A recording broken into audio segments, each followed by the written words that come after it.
Ek het al 50 kg verloor en hierdie is een van my gunsteling low carb Kaubai vetnooi geregte. Dit is 'n boerewors stir fry. So jy gaan jou boerewors in die airfryer ingooi, dan kry jy vir jou French vegetable mix van by Spar of McCain of enige plek. Braai dit op in 'n pan met spray en cook en dan steek jou gesnyde worsstukkies by.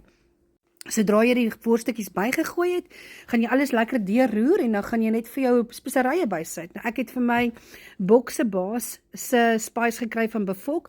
Dit is letterlik wat die naam sê. Dis fillervry, suikervry en glutenvry. Is baie lekker en gesond vir jou. En dan as jy daar klaar bygesit het, kan jy ook vir jou Vital se sojasous bysit. Ek gebruik die reduced salt ene, hy is nog vir my lekker. En dan heel laaste sit ek vir my 'n klein bietjie pink Himalayan sout by. Dis opsioneel as jy wil kan jy bysit. En dis dit, jy braai alles net goed deur vir so 5 minute verder en nou het jy die lekkerste stir-fry. Vir meer resepte soos die, besoek my webblad asseblief www.talita.co.za en ek kan jou ook help om jou doelgewig te bereik. En as jy nou lekker kos wil maak, dan maak jy hierdie gereg en dan laat weet jy my wat dink jy daarvan. Kaubai vetnooi.